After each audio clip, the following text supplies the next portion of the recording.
opisina na isuspender ang Sa penalidad. taho ka ng issue sa war on drugs, palagis man subutang higit na Ang tubig baha noong hinabot pa sa lampas na magiging siya na anas tinong tuming kalayo ang apektado kang kasunod. Newsbreak. Sa headlines kan mga barata, lokal na gobyerno kang Naga matabang sa clearing operation sa probinsya kang Masbate. Relief operation sa mga lugar sa Masbate na inagihan ni Bagyong Opong nagpapadagos. 5 sospek sa pagpabakalin illegal na droga sa Naga arestado. 3 sa mga ini may dati ng kaso sa illegal na droga. Farmers Health Expo ginibungunyan sa siyudad kang Naga. Uya mga bareta sa Aldaw na ini. Ako po si Christine Reyes. Kang binaha ang syudad ni Naga hulikan Bagyong Cristina, saro ang gobyerno provinsyal kan Masbate sa mga nagtabang sa syudad ni Naga. Ngunya na sinanaman na nag-aatubang sa danyos na winalat kan Bagyong Opong, mapadara manintabang ang syudad para sa inang liwat na pagbangon. Uyang sa kuyang report.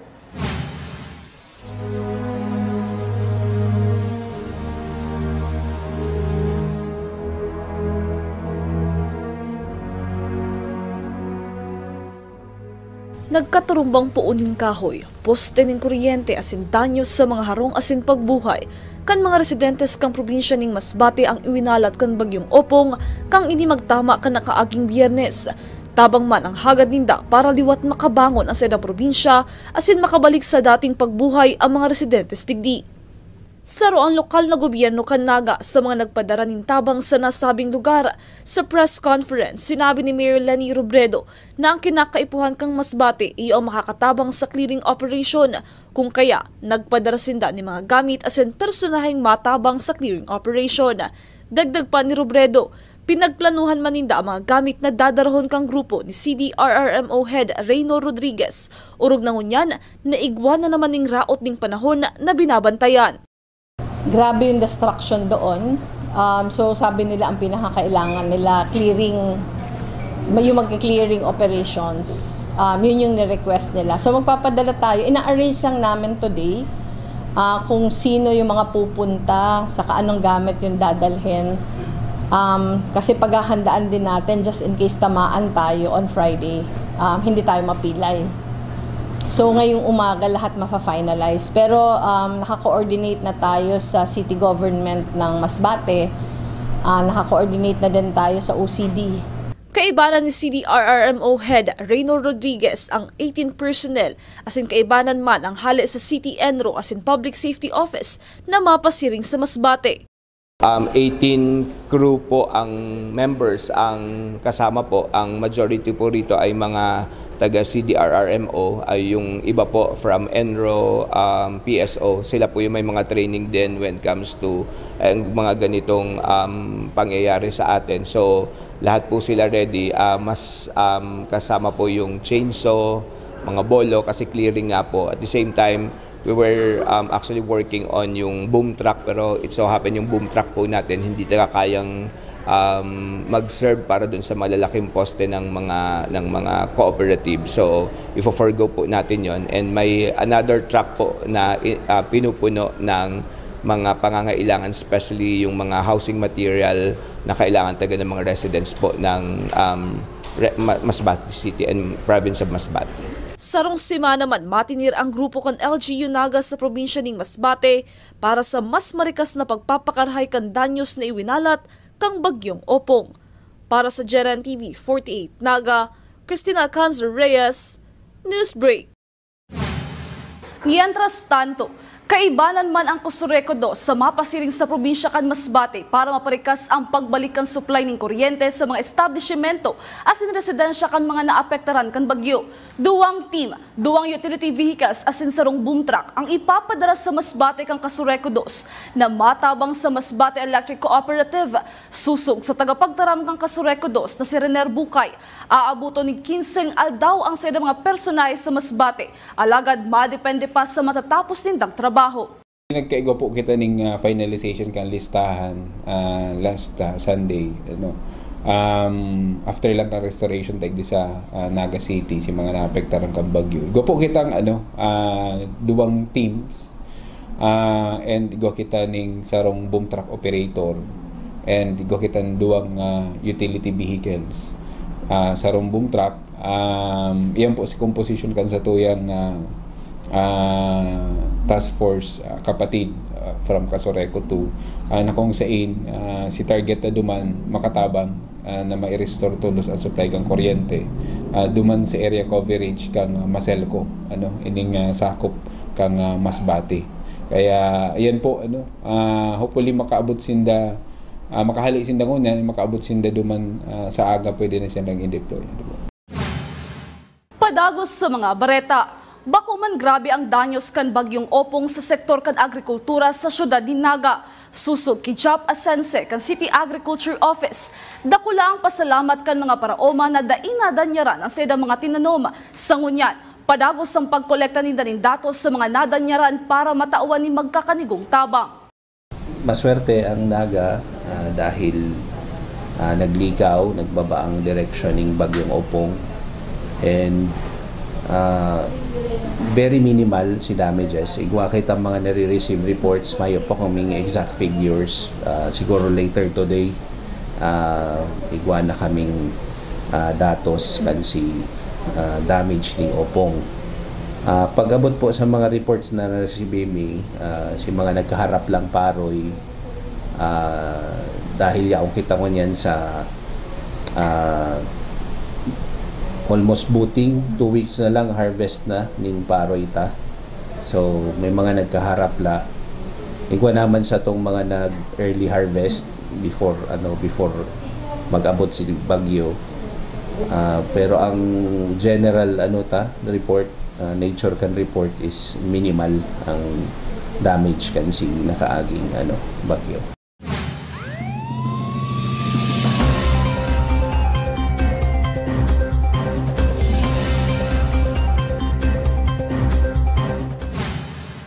Sa iba pang bareta, tinutukan man ka Naga City Police Office ang pasi-orden sa syudad ni Naga, mientras nasibot ang gabo sa pagpreparar kan pag-agi ni bagyong Opong. Inalerto man ang Reactionary Standby Support Force ka Naga City Police Office na magagamit sa search, rescue and retrieval operation. Sa assessment kan NCPO, mayo man insidente o casualties ang nairehistro na konektado sa bagyo. Dagdag pa ni Police Captain Hilb Guban, igwaman silang mga PNP personnel na pinag-deploy sa mga evacuation center. Actually, ang naging role naman kang PNP, ma'am, sa nakaagi pong bagyong Opong is ma-maintain ang peace and order. And kita po, ma'am, may naka-standby man po kitang RSSF and SRR. In case po na talagang tuminama sa toya itong bagyong Opong. Base, ma'am, sa assessment, mayo man po kita ng casualties. Nagkaigwa po kita ng mga tao na nasa evacuation center, nasa more or less nasa 4,200 and 1,600 po na family ang na-evacuate. 5 sospek sa pagbabaka ng illegal na droga sa syudad ni Naga, arestado sa drug buy-bust operation. Tulos sa 5 sospek dati nang naimbulto sa illegal na droga. Ang detalye sa report ni Cristina Valenzuela. 5 drug personality ang naaresto kasubanggi kang mga personay kang Naga City Police Office sa ginibong duwang magkasuway na anti-illegal drug buy-bust operation sa Zone 1 Barangay Lerma as in Zone 6 Barangay Abella, Syudad ni Naga. 14 plastic sachets suspected shabu ang nakumpiskar kang operatiba sa mga suspect na nagkakantidad na 13,600 pesos. Sa Police Station 5, arestado sinda alias Makmak, 38 anyos, asin alias Antonio, 20 anyos, parehong mayong mga trabaho na residente kang Barangay Lerma. Mantang sa Police Station No. 1 man, naka-custody ang tulong suspect na sinda alias Leopoldo, sarong pedicab driver, alias Calvin, nagtatrabaho bilang parairahay ng relo, parehong 39 anyos, asin alias Agosto, 48 anyos na mga residente kang Barangay Abella. Sa report kang NCPO, si alias Makmak ang tulong beses nang nakulong sa kaparehong kaso. June 9, 2015 kan inienot na makulong, mantang kang June 10, 2017 man naaresto si Agosto. Asin kang nakalihis man na May 6, 2025 nadakop si alias Leopoldo. Huli kang pagpabakal kainin illegal na droga. Igwa kita ng bypass operation kaso hapon at around 7:39 ng Banggi. Na kung saan may 2 pong persona na aresto and na-recoveran ining pinagtutubo na illegal na droga. Papamam kitang saro sa barangay Abilia, digdi po sa area po kang Station 1. Na-concern ma'am nagkaigwa man po ning bypass operation at 10:48 ning Banggi. Na-concern po ma'am may tulo man po ining arestado. May mga previous records man po ini sa parehas na kaso except po ito ma'am na saro ta na alias si Cal, alias Cal. So saro ma'am June 10, 2017 si previous records niya. And so saro ma'am is May 6 ngayon na lang ng taon ma'am 2025. Ang 5 suspect na naaresto ang pinag-classify kang Naga City Police Office bilang mga street-level individual. Para sa JNN TV 48 Naga, Cristina Balansuala, Newsbreak. Mientras tanto, para kay Police Captain Gil Guban, Assistant Chief kan City Community Affairs and Development Unit, halawig subuot na proseso ang aagihan antes na permanenteng masolusyonan ang illegal na droga. Makakabawas lang subot ning kadikit sa supply kan illegal na droga ang urual daw na dakop sa mga imbolto. Alagad daiman ini mauubos. Hagad kang opisyal ang padagos na pakikipagtabangan kang publiko sa mga otoridad para mapundo ang padagos sa paglakop kang mga illegal na droga sa syudad. Actually mababawasan ta pero siguro sa pagtatapos medyo halawig mong proseso. Kasi kumbaga maski nga na nakaaging termino ni Presidente Duterte, hindi man po ito na ubos-ubos, lalo kung niya na talagang existing pa po siya talaga. Makipag-ugnayan lang po sa Samuya, magsumbong Samuya, kung may nakuha ang impormasyon, tangani po ang personahe kang PNP, maproseso siya. Tangani ini pong mapundo na, as in mabawasan ta na ining mga naglalakop na illegal na droga. Digdi po sa Naga. Sinisiguro mi po yan na confidential, dahil po makakalawas ang sa indang personal details, dahil pinuportehan ta dyan ang sa indang safety. Sa iba pang police report, anong na bihikulo na nakaparada sa gilid kan tinampo sa Zone 1 Barangay Plaza San Fernando, Camarines Sur ang nabanggaan kan minamanehong bihikulo ni alias Bo, taga Sipokot, Camarines Sur. Istorya kaini sa mga nagresponding otoridad. Hali siya sa syudad ng Naga, pasiring sa Sipokot, Camarines Sur. Kan mapaturog subot siya mientras na nagmamaneho kang nabanggaan niya ang nakaparadang bihikulo na kinababalihan kan nagkaperang motorsiklo. Maswerte man na mayong nalugadan sa nasabing insidente. Padagos sa mga bareta, ginibungon niya na aldaw ang relief operation sa Zapatos Island, Balud, Masbate sa panginganot kan Office of the Civil Defense Bicol, DSWD Field Office 5, Philippine Air Force as in kan Philippine Army. Sinabi ni OCD Bicol Regional Director Claudio Yucot na preparado na sindang resibihon ang anuman na tabang para sa mga biktima kan bagyong Opong sa Masbate. Pwede man subot makipag-koordinar sa inang opisina ang si Isay Managrupo na gustong magpadara ng tabang. Tawagan doon sa iba pang gustong tumulong dito sa Masbate. Medyo nagrabihan po sila dito sa bagyong Opong. Kung meron po kayong gustong ipaabot na tulong, ay makipag-ugnayan lamang po sa aming opisina sa Office of Civil Defense. Nasa Camp Ola po kami ng Legazpi City, Albay. Anytime po pwede kayong kumontak sa amin at ipadala po yung inyong tulong at siguro mabilis po yung makarating dito sa Masbate once na dumating sa aming opisina. Maraming salamat po. Padagos sa mga bareta, naging marikas si pagtabang kan tropa kan Philippine Army as in iba pang uniformed personnel sa probinsya kan Masbate. Urog na sa pagkondusir kan road clearing operation para marikas makaagi ang relief operation. Naging sibot man ang Philippine Army sa pagpreparar kan mga relief goods as in mga gagamiton sa manlain-lain na operation sa Masbate matapos sindang tamaan kan bagyong Opong. Padagos sa mga bareta, ginibuman mo niya na aldaw ang Farmers Health Expo na pinanginotan kang Independent Component City Agricultural and Fishery Council Naga sa pakikipagtabangan sa City Agriculture Office. Ini may obhetong hilingon ng estado kang salud kan lambang paraoma sa syudad. Sinabi ni Ernesto Asense, pamayo kang City Agriculture Office, bilang sarong mapagal na trabaho, importante man na na-check ang salud. Dapat man matauan ng tamang giya sa tamang pagkakan at ehersisyo para makalikay sa helang. Ini ang pinakaenot na health expo sa mga paraoma sa syudad ng Naga. Ang Health Expo for Farmers po at Chan is an activity organized by ICAFC or Independent Component City Agri-Fishery Council headed by Mr. Gatungay, Fred Gatungay. Iniyo ang pagkakasabi sa health screening. So para sa itong mga parauma, para mahiling ang estado kan sa indang salud and para matawaning advice kung ano ang maray na lifestyle or ano ang tamang diet. So through this health screening, magkakaigwa kita ning ang objeto kani si wellness kang paraoma, na maski saro siya mapagal or hazardous man na trabaho, importante man giraray hilingon ang salud kan mga paraoma. Yan ang mga bidang baretang nakalap kan mas pinakusog na puwersa kan Janan TV 48 Naga News and Bicol Affairs. Day malingaw na i-follow sa mo yung official Facebook page Janan TV 48 Naga. Padagos kaming mahatod ng mga baretang garantisadong nangingenot as sinapapanahon. I-hit ang subscribe button sa mo yung official YouTube channel Janan TV 48 Naga para updated kita sa mga bareta asin istoryang bidaan Bicolano. Ako po si Christine Reyes asin ini ang Janan TV 48 Naga News Break.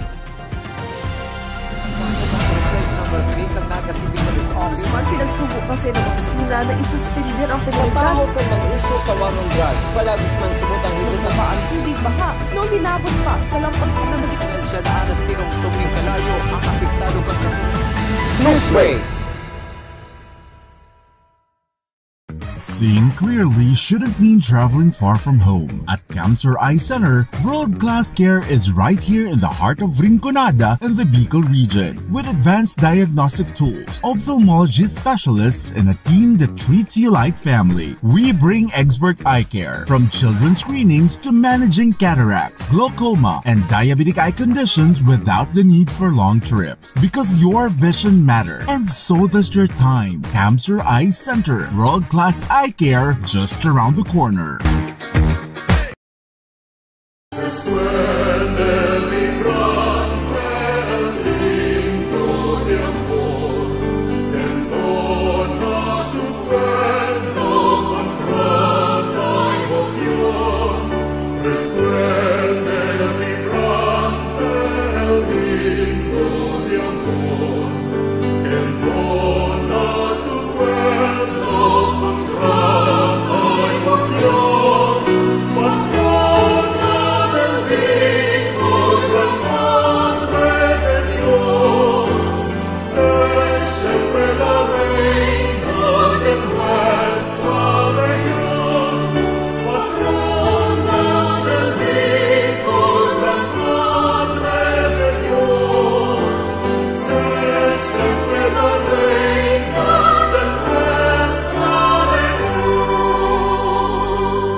Ano, moraga?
Uragon Basketball League on Uragon Sports TV.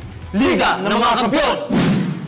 The future is a race. At Naga College Foundation, we don't just keep up. We set the pace and we change the game. College of Business and Management, where ideas grow into enterprises. College of Teacher Education, shaping minds that shape the nation. College of Health Sciences, where compassion meets innovation. College of Engineering, designing solutions that redefine tomorrow. College of Arts and Sciences, fueling creativity, culture, and connection. College of Accountancy and Finance, empowering the economy through mastering numbers and market. College of Criminal Justice Education, protecting communities with excellence and integrity. College of Computer Studies, coding the language of the future. And with NCF micro-credential programs, you don't just wait for the future. You leap into it. Gain and demand skills fast, short, powerful, and flexible. Designed to fit your life and fuel your career. 8 colleges, endless possibilities, and micro-credentials to keep you ahead of the game.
Problema ka ba sa iyong paningin? May sagot tayo dyan. Naga Optical Clinic with modern apparatus, computerized eye refraction, wide variety of latest fashionable frames, special and custom lenses, contact lenses, at mga sunglasses sa abot kayang halaga. Naga Optical Clinic, complete optical laboratory, eyeglasses made while you wait. Naga Optical Clinic.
Sa mahigit 15 taong paglilingkod, libo-libo na ang mga natulungan, mga estudyanteng nakapagtapos na ng kanilang pag-aaral, mga maliliit na negosyante na itaguyod ang kanilang pagninegosyo. Zero hospital billing para sa mga may karamdaman. Patuloy ang ating pagpupunyagi para maiahon ang ating mga kababayang nasa laylayan. Sa tulong at paggabay ni Ina, sama-sama nating harapin ang bukas na may pag-asa. Sa ngalan po ni Congressman Zaldico, Congressman Alfredo Pino Garbin Jr. at ng buong Ako Bicol Party List, Viva la Virgen! Viva Nuestra Señora de Peña Francia!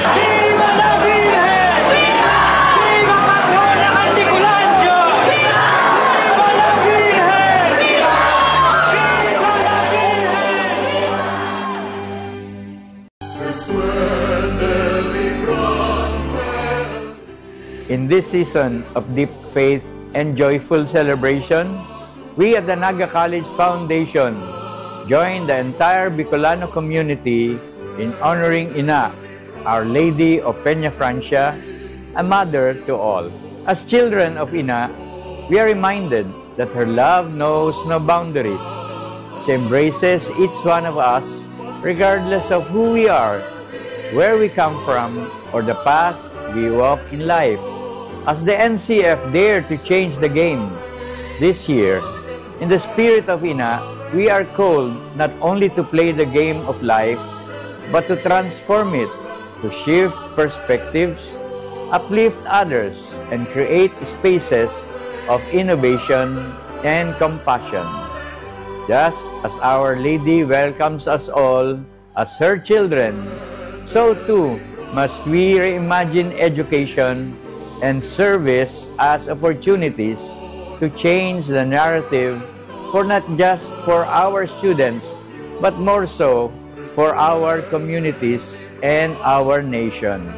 As Tigers, we celebrate with gratitude and devotion, and may this year's devotion to Our Lady of Peña Francia empower us to change the game in our personal lives and collective mission, ensuring that what we do as an institution always honors God, serves humanity, and uplifts Bicol and our nation. Viva la Virgen! Viva el Divino Rostro!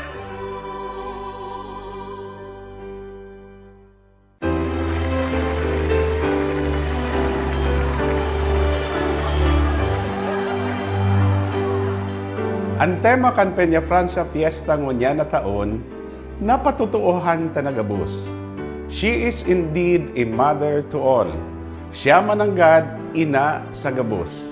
Ang satong mahal na ina, pirming yaon sa pagranga, pagtabang asin pagsurog sa tuya na sa iyang mga aki. Anuman na estado ta sa buhay, mapadakula man o sadit, may kaya man o dai. Ngunya na fiesta, inaalok kita gabos, na pangarugan si ina. Kita man lugod maging katuod sa gabos, nasasarigan kan gabos, nangangataman sa gabos, asin mapinadangat sa gabos. Ini po si Congressman Nelson Ligacion kan ikatulong distrito kan Camarines Sur. Ali sa sakuyang pamilya, kaiba ang mga pag-iriba sa opisina. Maugmang kapiestahan sa Tuya Gabos, Bicolandia.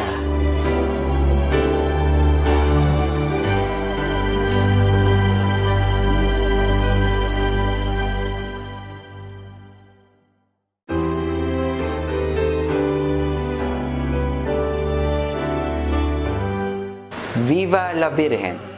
Viva el Divino Rostro! Ngunyan na Peña Francia Festival, kay puhan mi na ipagpasalamat ang padagos na pag-ataman asin bendisyon ni Inang Peña Francia sa Tunggabos.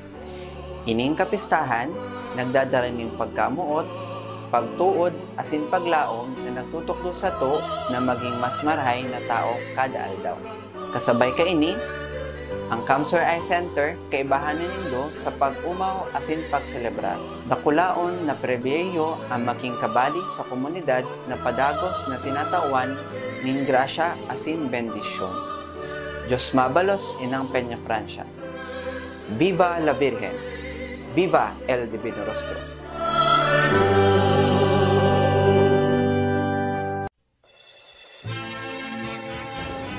With every candle lit and every prayer whispered, UST Legazpi offers its heart to Ina, Our Lady of Peña Francia.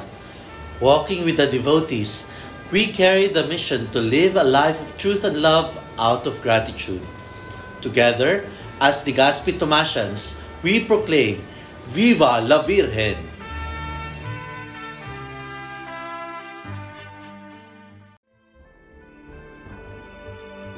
Beloved pilgrims, dear devotees and friends in faith, on behalf of Universidad de Santa Isabel de Naga Incorporated, I warmly welcome you to the pilgrim city of Naga for this year's Peña Francia Fiesta with the theme, Our Lady of Peña Francia, Mother to All. Dagos po kamo sa siyudad ni Naga. Viva la Virgen! Viva el Divino Rostro!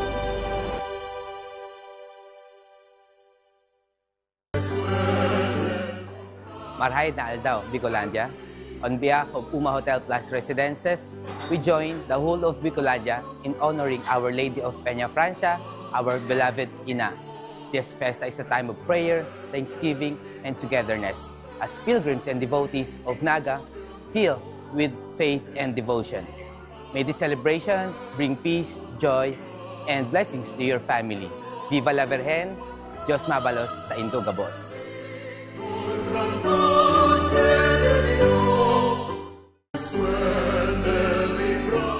Ngunyan na taon, lugod magdanay ang pagkasararo, pananampalataya asin pag-asa nin pagbabago. Sa enterong kabikulan asin urog na igdi sa satuyang namumuta na banwaan nin kanaman. Ngunyan na panahon nin katibaadan asin daing kasiguruhan, lugod urog pang maging pusog ang satuyang pananampalataya asin pagtubod sa Diyos. Sa paagi kan satuyang ina, Nuestra Señora de Peña Francia. Arog niya, padagos niya itong panindugan ang tama asin matanos. Huli, takita nagsasaring sa saiyang pagpadangat bilang satuyang ina na siya ang satuyang gabay. Hasta sa pag-abot kan panahon na makamtan niya to ang banwaan na malinig, may takot sa Diyos asin may tunay na pagkamuot sa tao. Ako po, si Vice Mayor JJ Abante, kan Kanaaman Camarines Sur, Grand Skeptron, kan Alpha Kaparo, Kanaaman Grand Council. Nakikisumaro sa maugmang selebrasyon kan kapistahan ni Nuestra Señora de Peña Francia. Viva la Virgen! Viva el Divino Rostro! Long live Alpha Kaparo!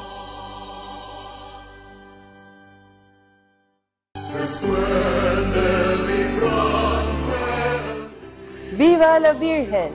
Viva el Divino Rostro! Sa okasyon kakapestahan ni Ina ang mahal na Birhen ng Peña Francia, magpasalamat kita sa iyang padagos na pag-ataman, pagtabang asin pagmangno sa gabos ng mga Bicolano. Sa puso ni Lambang Bicolano, si Ina iyo ang tunay na ina, mamumuton, mapagpasensya, asin pirming andam magdangog sa satong mga pangadji. Sa iyang bendisyon, padagos kitang maglaom, magtarabangan asin magpadagos sa buhay na may pagtubod. Sa gabos na deboto, mga bisita asin pamilyang nag-uuli para sa selebrasyon, mabuhay kamo. Ipadagos tang iwagayway ang grasya ni Ina sa puso, sa pamiibi, asin sa satong pagkakasararo. Hale sa Center for Research, Learning and Development ng Naga College Foundation, Diyos mabalos, Viva la Virgen!